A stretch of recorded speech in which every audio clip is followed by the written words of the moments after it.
A woman steps off a train into a dusty Wyoming town, clutching a letter that promised her a new life. But what dark secret hides behind the man who wrote it? The train screeched and hissed as it slowed, steam twisting like restless phantoms into the sharp, cold Wyoming air. Eliza Rose Tanner stepped down from the last car, her gloved hand tightening around the cracked leather handle of her battered carpet bag. She wore her best blue dress, high-collared, with delicate lace at the cuffs, though the fabric had faded from years of wear and washing. The hem dragged across the dusty wooden planks of Roland Station's platform, but she didn't notice the grime. Her eyes were fixed ahead, chasing the dream she'd carried for months.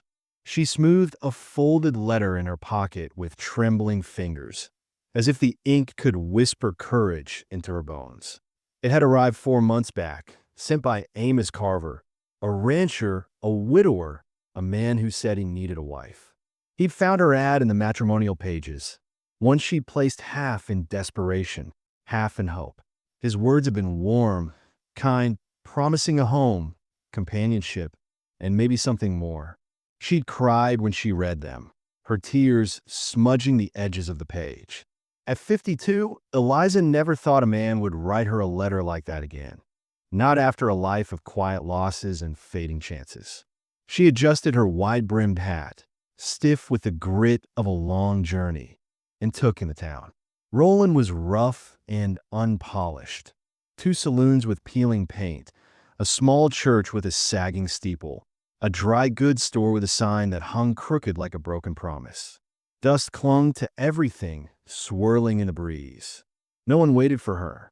She stood there, awkward and alone, as the train groaned and wheezed its way out of the station, leaving her behind, the only passenger who didn't belong.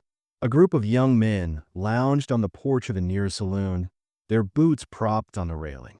They snorted and whispered, their sharp glances cutting across her like knives. Eliza's skin prickled under their stares, but she held her chin high.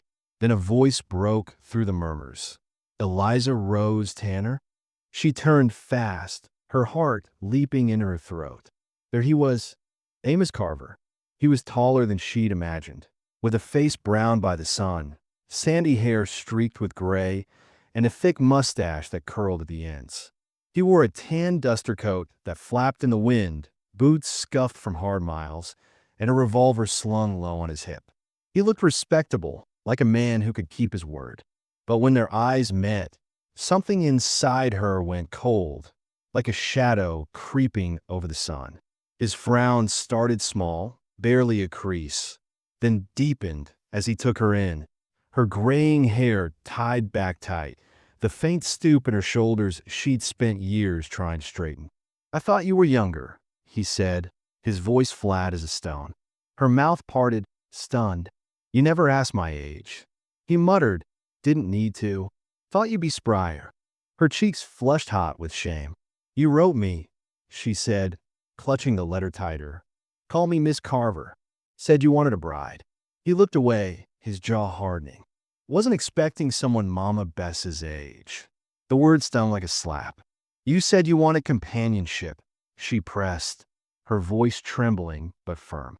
"Someone steady. I've been both." He gave a short, humorless laugh. "Steady, sure. But I wanted sons, a woman who could still build a family. Not someone done with that life." The air thickened with his rejection. Behind her, the saloon boys chuckled louder, not even hiding it now. One let out a low whistle that pierced the quiet. "Eliza," Amos said, his tone stiff and final. "I ain't one to shame a lady, but I can't marry you. It just wouldn't work." "You already have," she said softly, her voice cracking. He tipped his hat, awkward and quick. "I'll pay a train fare back east." Her eyes flashed. "I sold everything I had to get here. There's nothing to go back to." But he was already turning, his boots kicking up dust as he walked away, leaving her stranded. She stood there, alone on the platform, the weight of every year she'd lived pressing down like a mountain of lead. One of the boys called out, "Need help carrying that bag, ma'am?" Laughter erupted, harsh and mocking. She gripped her carpet bag tighter, her knuckles white, and marched off the platform, her spine ramrod straight despite the tears burning behind her eyes. She didn't know where she was going, just away from their voices, their stares, their pity. The sun dipped lower, painting the sky in streaks of orange and gray. By sundown, her boots were caked in dust, and her stomach ached with hunger. She hadn't eaten since a stale biscuit on the train that morning. She'd wandered to the edge of town, her trunk, her last tether to the world, left at the station. She figured it was gone by now, snatched by someone who didn't care who it belonged to. She sank onto the edge of a dry creek bed, the cracked earth hard beneath her. The horizon stretched out, endless and empty. The wind tugged at her hat, pulling loose strands of silver blonde hair that danced around her ears. Coyotes howled somewhere far off, their cries echoing in the dusk. Eliza Rose Tanner had been many things. A wife once, until her husband drank himself to death. A mother for 2 short summers, until fever stole her boy. A seamstress stitching dresses for richer women. A nurse wiping brows of dying neighbors. But this raw, gnawing loneliness, this public humiliation, it was new. A lifetime of keeping her hands folded, her head high, her voice soft had brought her here, to a patch of dirt under a darkening sky in a town that didn't want her. She should have stayed back east, let herself fade into the shadows like all the other forgotten women. But she hadn't. She dared hope. And now what? Lightning flashed in the distance, faint but growing, followed by a low rumble of thunder. The air turned sharp, promising a storm. She needed shelter. Her pride had taken enough bruises today. She rose, her joints stiff from sitting, and started walking toward a faint light flickering in a cabin window beyond the town's edge. The wind picked up, biting through her thin dress. She'd gone maybe 50 steps when a voice called from the dark. "You lost, ma'am?" Her heart skipped, and she turned fast. A man rode out from the shadows of a cottonwood grove, his horse's hooves thudding soft on the packed dirt. A lantern swung from his saddle, casting him in a mix of gold and shadow. He was maybe mid-50s, lean and square-shouldered, with eyes that caught the light just enough to show their edge. Dust coated his dark coat, and a rifle rested across his saddle, glinting faintly. "I don't take kindly to sneaking up on folks, sir," she said, her voice steady despite the tremor in her chest. "Didn't mean to sneak," he replied, calm and low. "Just saw you heading toward the gulch. Dangerous out there after dark. Coyotes, washouts, worse."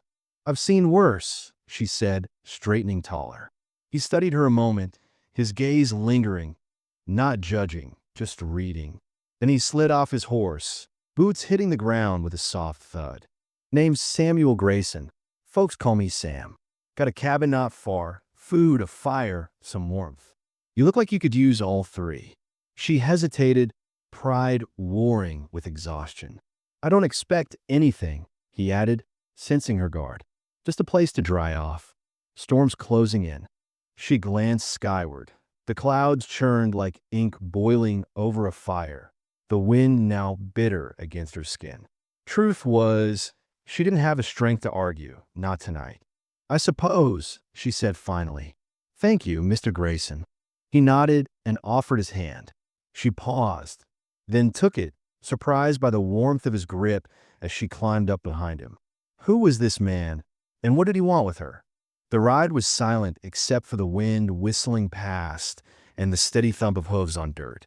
The first fat drops of rain splattered against her hat as they reached his cabin, a modest place of rough timber and stone, light glowing soft through oiled windows.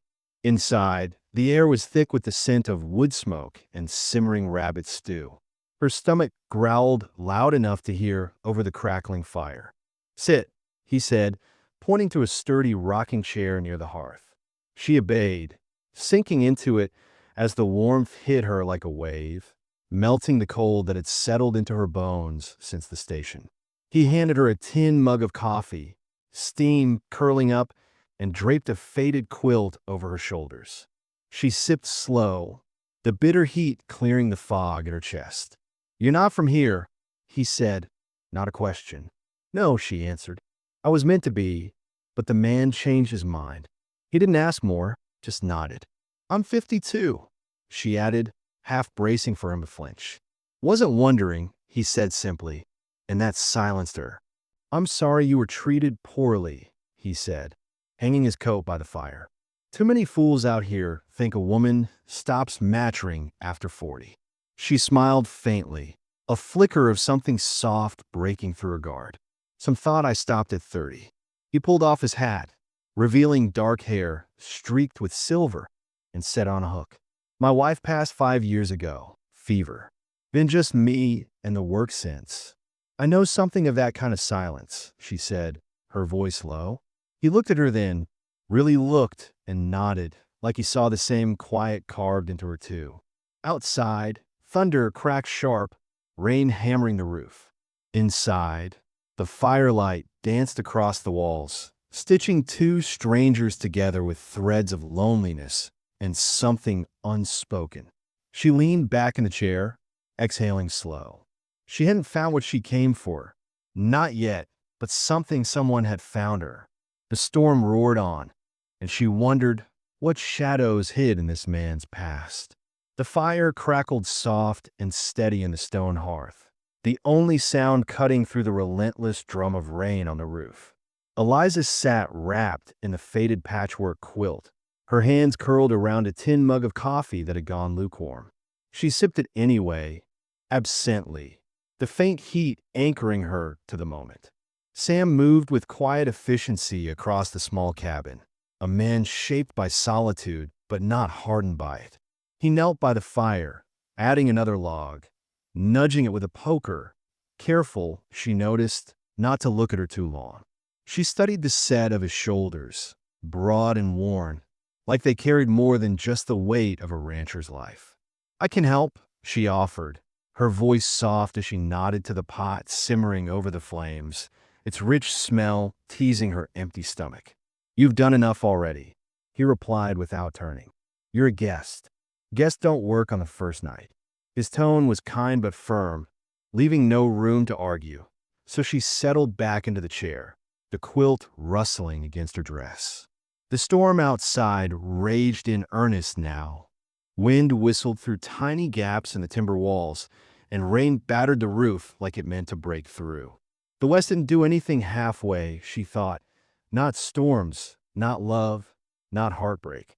Sam crossed the room, returning with 2 wooden bowls steaming with stew, rabbit, potatoes, a hint of sage.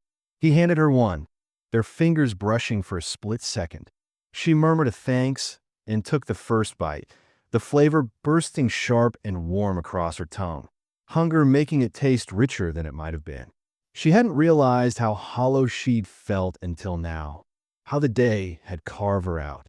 They ate in silence for a while, not the awkward kind that presses for words, but the kind that felt earned, like a blanket shared between them, tattered in spots, but still warm enough to matter. "You were married," she said finally, not asking but knowing. He nodded, swallowing a bite. "Yes, 10 years. Abby Lynn, fever took her. She was strong, a rancher's daughter, smarter than me by half." His voice stayed even, but his eyes flicked to the fire like the memory lived there. "What happened?" she asked, softer now. "Doctor said it was her lungs. Came on sudden.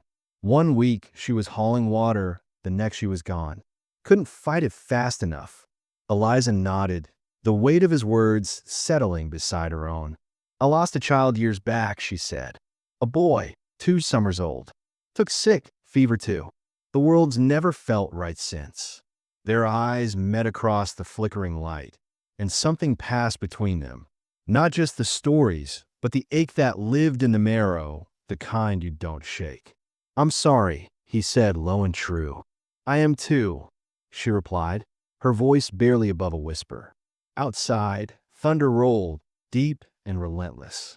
"You got folks back east?" he asked after a pause, spoon scraping his bowl. "No," she said. "Sister passed last winter. Consumption. Brother was kind when it suited him. but he'd turn cold if he needed a dime or a favor. There's no one left now.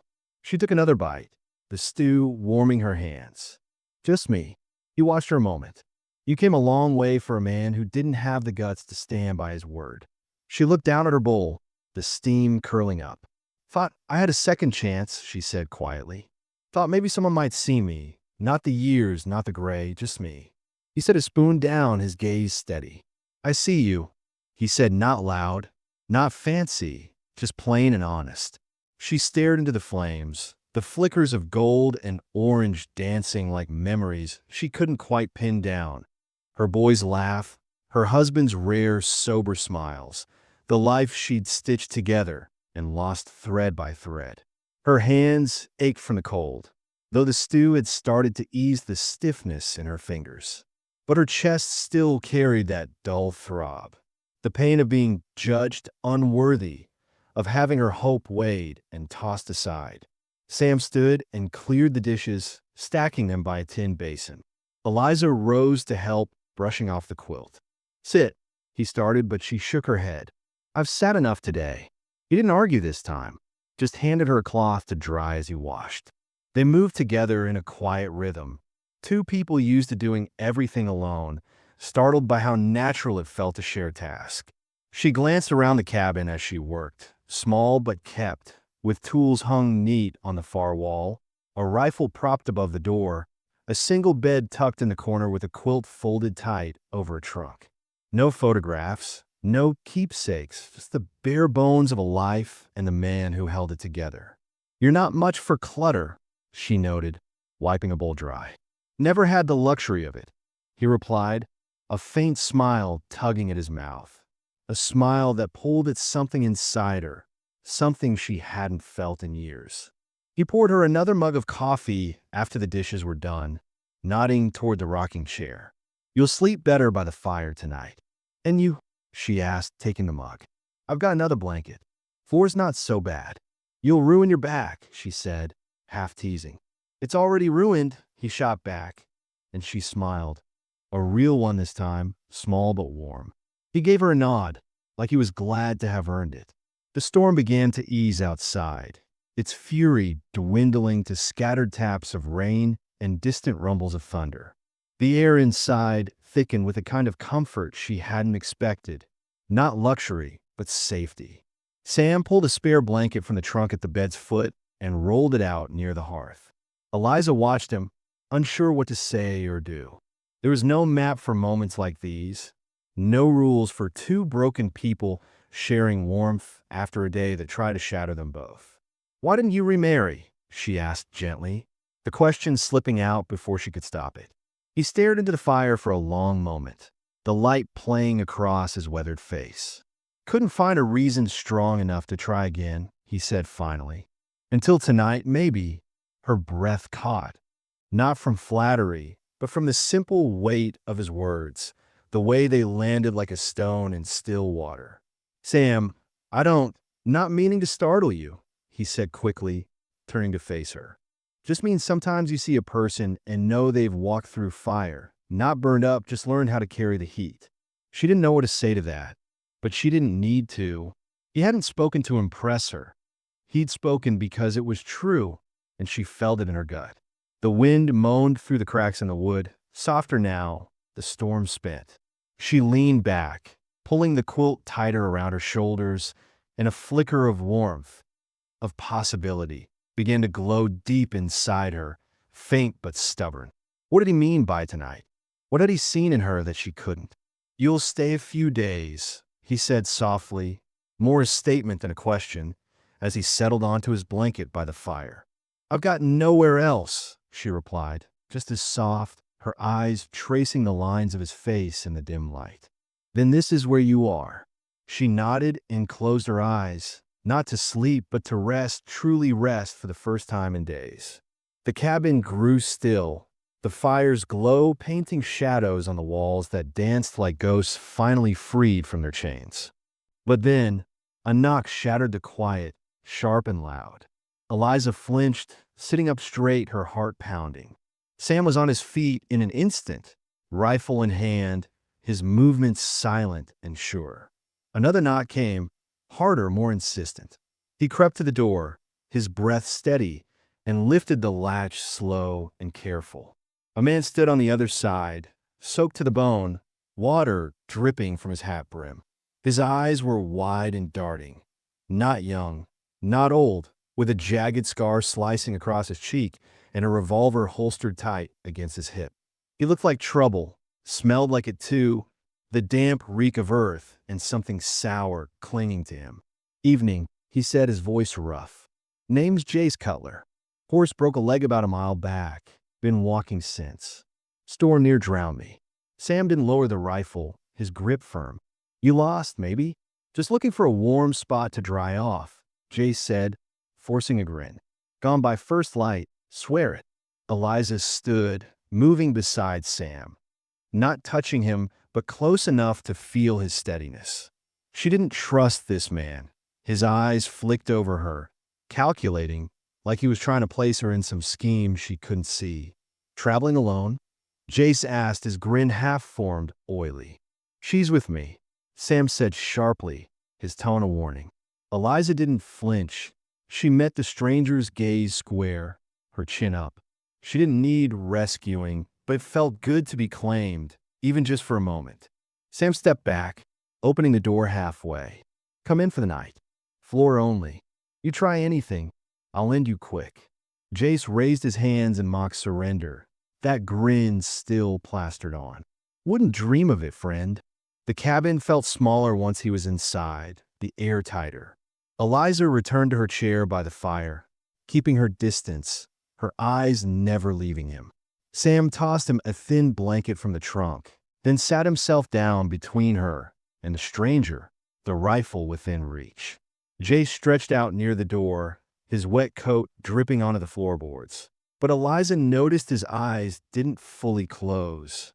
He was listening, waiting, his breathing too controlled.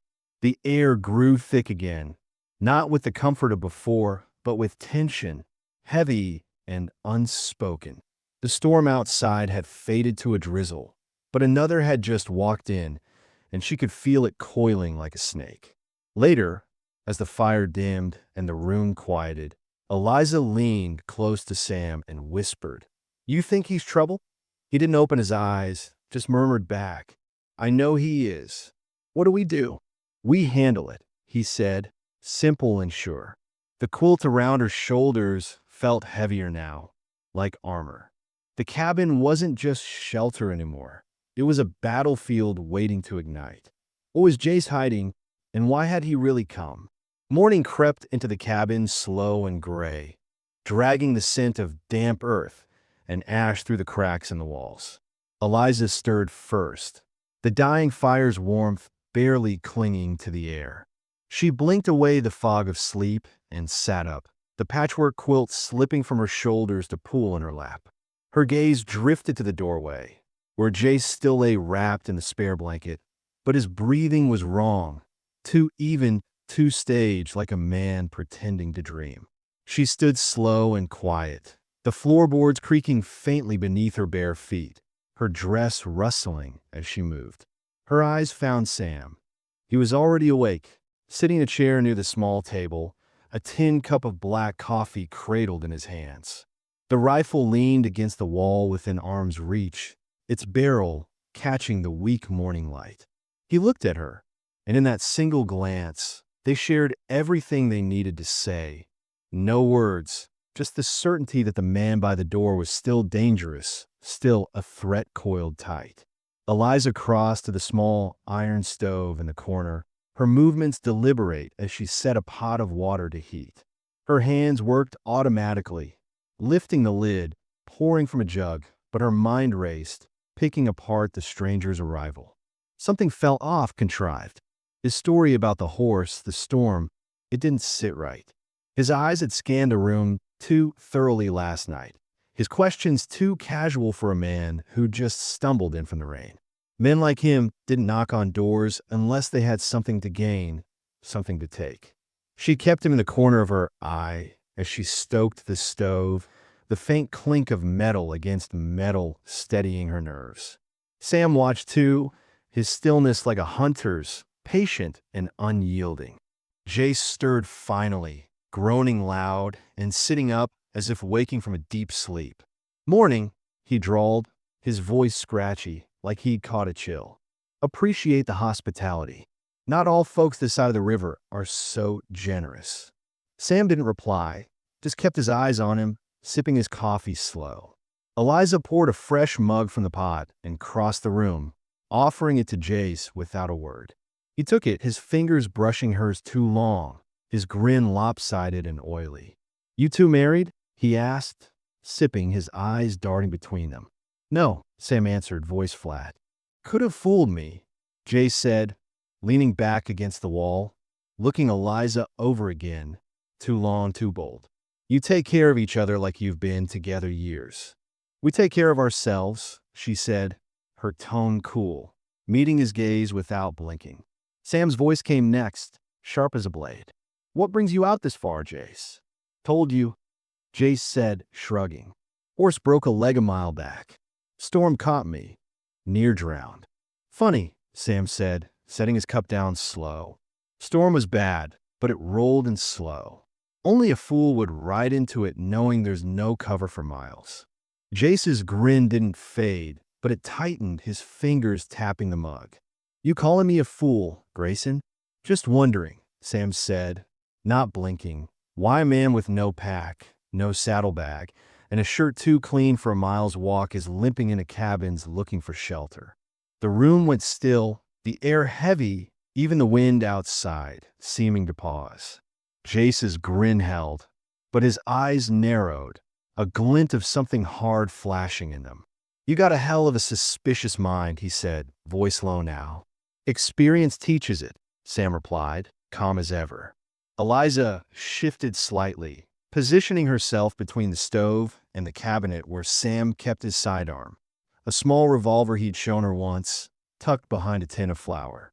She didn't know what was coming, but her body was ready, the stiffness in her back gone, her fingers itching to move. "I got no quarrel with you folks," Jace said, raising a hand like he meant peace. "Just need a place to ride out the night. I'll be gone soon as I've eaten." Sam stood, slow and deliberate, and poured himself more coffee from the pot. "You're not riding anywhere," he said, his back to Jace but his voice steady. "You said your horse broke a leg." Jace's smile faltered just for a heartbeat. "And there's no fresh tracks outside," Sam added, turning now, his eyes locked on the stranger. "No mud on your boots. No horse." Eliza watched as Jace's hand edged toward the blanket beside him, slow and careful, like he thought they wouldn't notice. She took a half step toward the cabinet, her pulse quickening. Then it happened. Jace lunged, not for the door, not for his coffee, but for Sam's rifle propped against the wall. Sam was ready. He grabbed the butt of the gun just as Jace's fingers closed around the barrel. The two men grappled, grunting, the chair scraping backward across the floor as they fought for control. The rifle swung wild between them, a dangerous dance. Eliza didn't scream, didn't freeze. She yanked open the cabinet, pulled the revolver free, and cocked it with a click that cut through the chaos. "Let go," she said, her voice like steel, the gun aimed square at Jace's chest. He froze, panting, his hands still locked on the rifle, his eyes flicking to her, wide, startled. "I said let go," she repeated, stepping closer, the barrel steady. Jace released it slow, his breath ragged, and Sam stepped back, raising the rifle to point dead at the intruder's heart. "You don't look like much," Jace sneered, his voice shaky but defiant. "Old woman with a pistol." "You don't look like much either," she shot back, her grip unwavering. "But here we are." Sam jerked his chin toward the door. "Get out. Now. I got nowhere to go," Jace said, his tone turning whiny, desperate. "That's not our problem," Eliza snapped. "You walked in lying. That's enough to lose your welcome." Jace took a long breath, his eyes darting between them, weighing his odds. He must have seen something in their faces, something unflinching, united, because he muttered a curse under his breath, grabbed his wet coat, and shuffled toward the door. I ever see you again, Sam warned, rifle still raised. I won't wait for you to make the first move. Jason looked back. The door slammed shut behind him, the sound echoing in the small space. Eliza held the revolver steady until the crunch of his footsteps faded into the wet morning silence, then exhaled hard and set it on the table, her hands trembling now that it was over. Sam looked at her, his expression long and unreadable, like he was seeing her anew. You handle that well, he said finally. I've handled worse, she replied, brushing a strand of hair from her face. He poured her a fresh cup of coffee and set it in front of her, the steam curling up between them. You got more grit than most men I've met, he said, a faint note of respect in his voice. She took the mug, her fingers wrapping around its warmth, and nodded. Being treated like I'm fragile for 50 years will do that to a woman. They sat in silence then, sipping their coffee, listening to the world outside reclaim its calm. The drip of rain off the eaves, the distant call of a bird waking to the gray dawn. What had Jace been after? A thief? A scout? Something worse?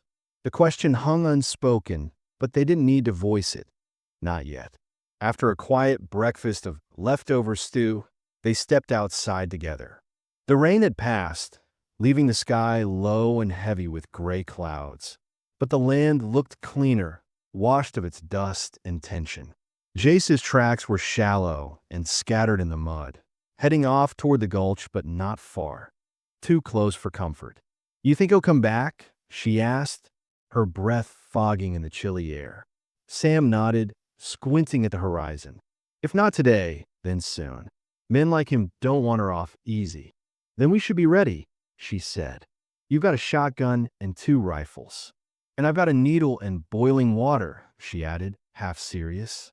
He laughed, a short, rough bark of amusement that broke the weight between them, and she felt the corners of her mouth lift too.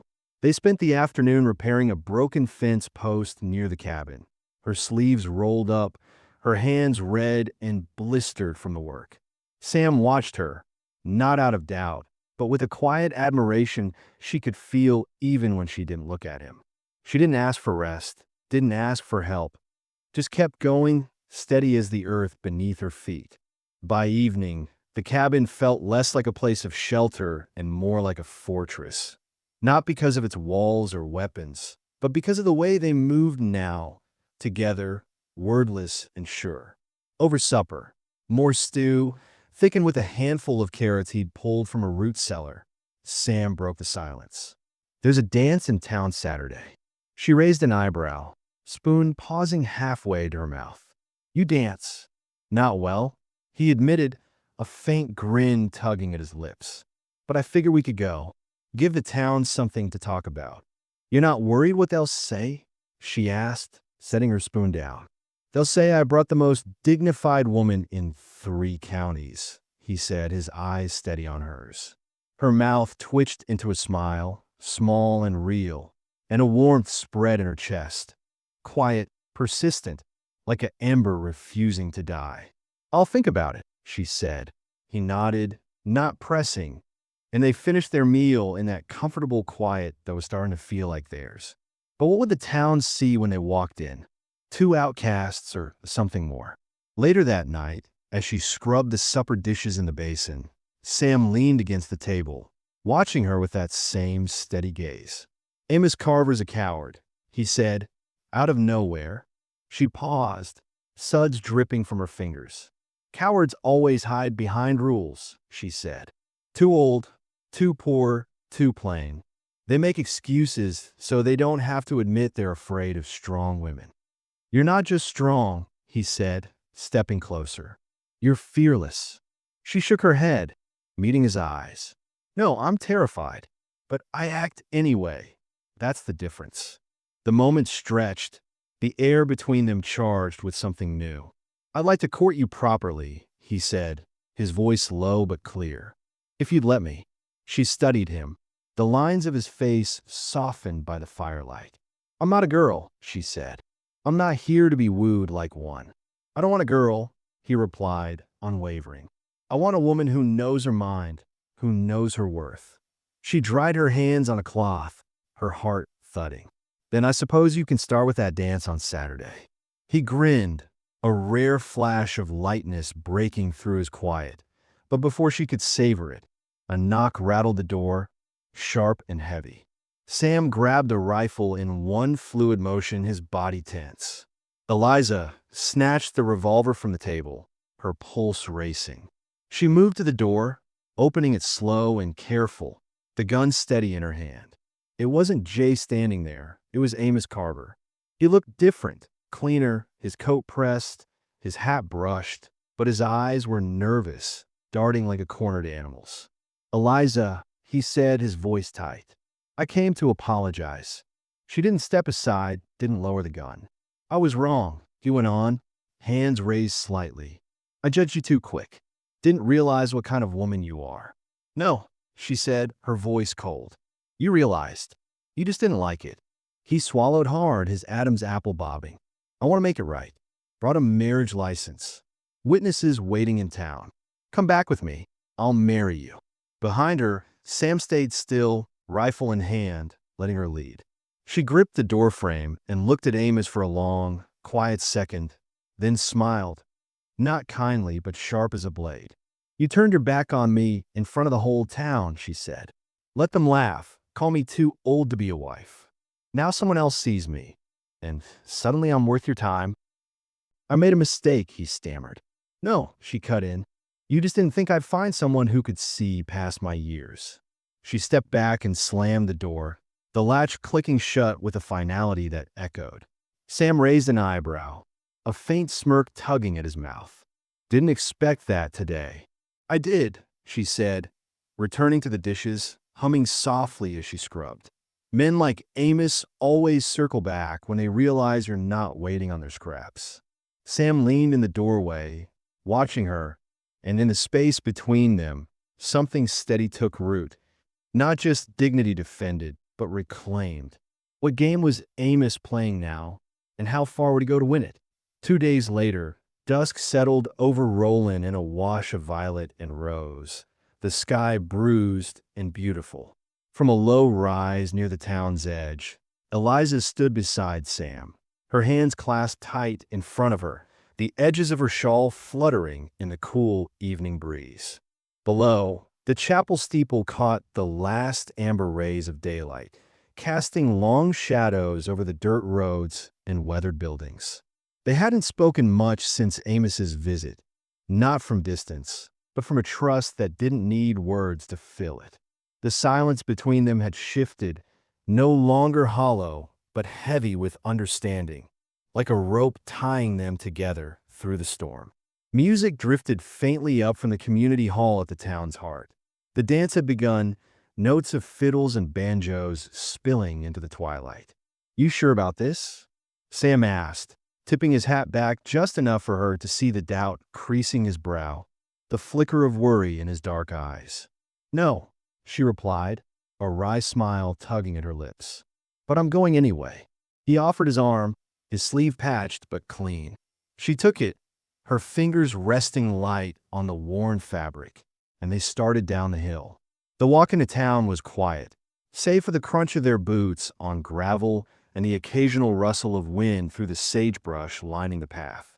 As they neared the hall, voices and laughter poured through the open doors, warm but edged with something that twisted her stomach. Years of being overlooked, of fading into the background, didn't vanish easy. She could feel the weight of those old wounds pressing against her ribs.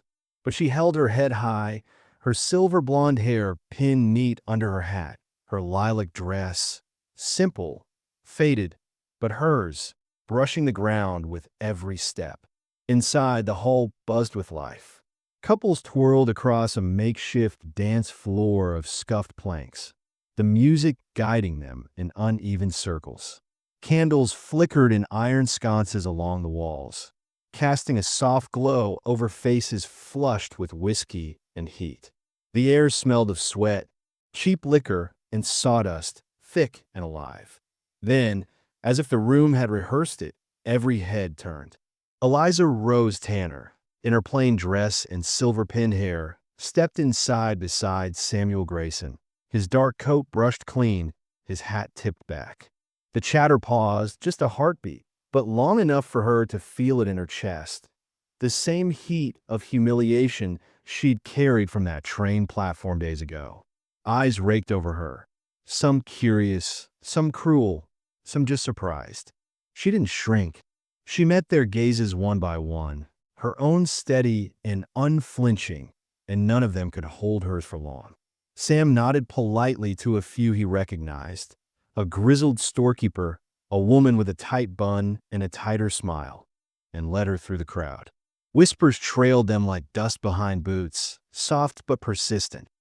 Who's she? Him with her? Ain't she the one Carver ditched? She kept her chin up, her hand light on Sam's arm. The words didn't matter. Not tonight. Dance with me, he said, turning to her, his voice cutting through the hum. She hesitated, her breath catching. I haven't danced in years, she warned, her eyes flicking to the spinning couples. Neither have I, he said, a faint grin breaking through his usual calm. We'll be terrible together. She chuckled despite herself, the sound surprising her, and took his hand. The first few steps were clumsy. Her feet tripped over his turns went wide. But laughter came easy, bubbling up from somewhere she'd forgotten she had.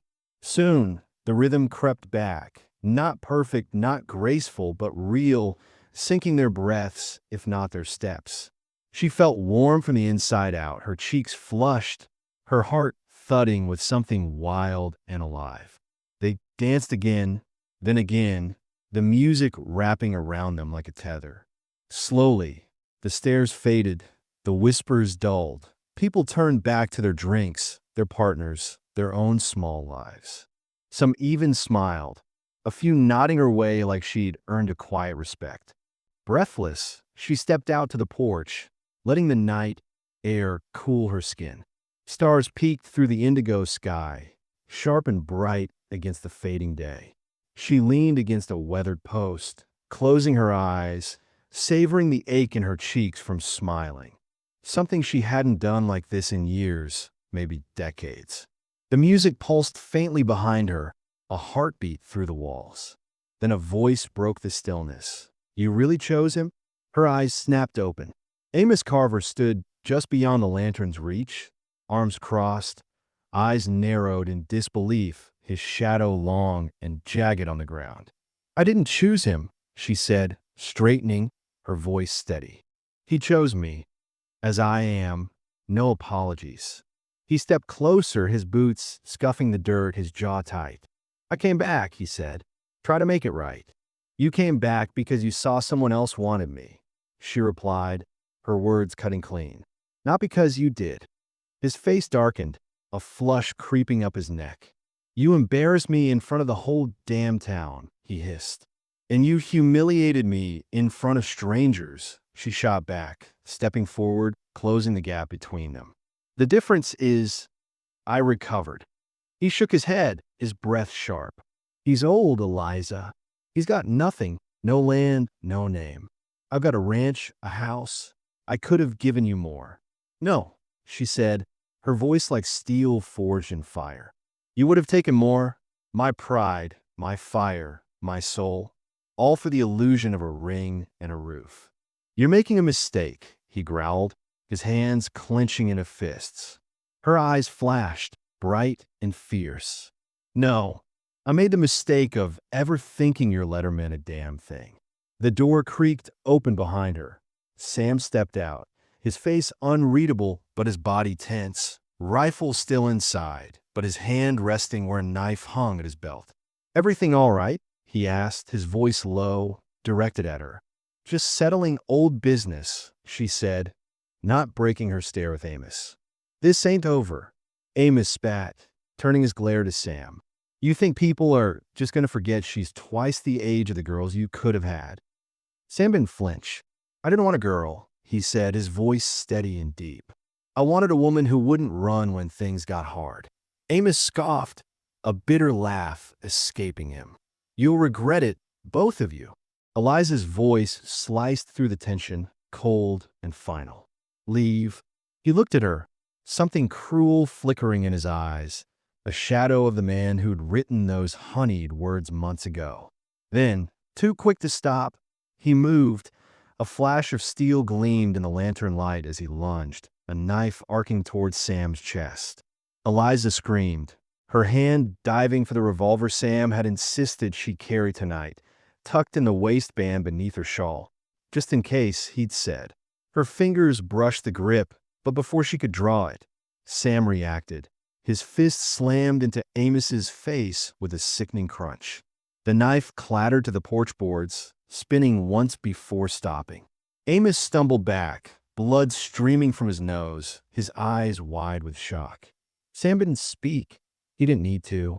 He picked up the fallen knife, then drew his own revolver from his coat, aiming it steady at Amos's chest, his eyes dark and unshaking. "Pick that up," he said, nodding to the blade, "and it'll be the last thing you touch." Amos staggered, clutching his face, blood dripping through his fingers. He looked between them, Eliza's hand still on her gun, Sam's aim unflinching, and saw he had no power left here. Muttering a curse, he turned and fled into the night, his footsteps fading into the dark beyond the hall's glow. Silence returned to the porch, heavy and thick. Inside, the music played on, oblivious to the storm that had just broken outside. Eliza let out a shaky breath, her hands trembling as she tucked the revolver back under her shawl. Sam turned to her, holstering his own gun, and touched her face gently, his fingers rough but warm. "You hurt?" he asked, searching her eyes. She shook her head. "Just angry." He nodded, a faint smile breaking through. "You were magnificent," he said, and she laughed, a single, soft breath that turned into something warmer, lighter. He didn't ruin the dance," Sam said, stepping closer. "He proved something." "What's that?" she asked, her voice steadying. "That your worth has never depended on the approval of men like him." The words landed deep, striking a chord where years of silence and sorrow had buried parts of her, parts that now stirred, shining through the cracks. "I was afraid," she admitted, her voice dropping low. "Afraid no one would ever see me again. Not the real me." "I saw you," he said, his tone soft but firm. "The moment I found you standing in that rain, a woman who came all this way for love and didn't break when it failed her." He reached into his coat pocket and pulled out something small, a velvet ribbon, frayed at the edges, its deep red faded to a soft rose. "This was Abby's," he said, holding it out to her. "She tied it around her wrist every day after we married. When she passed, I kept it, thinking I'd never give it to another woman." Eliza stared at it, her breath catching as she took it, her fingers brushing its worn threads with reverence. "I want you to have it," he said, his voice steady sure. "I'm not what most men want," she whispered, her eyes meeting his. "I'm not most men," he replied, a quiet strength in his words. "And you're everything I didn't know I needed." Her voice wavered, barely audible. "This is real." He took her hand and pressed it over his chest, where his heart beat strong and steady beneath her palm. "Feel that. It's yours." She leaned into him then, her forehead resting against his, letting the quiet settle around them like dust after storm.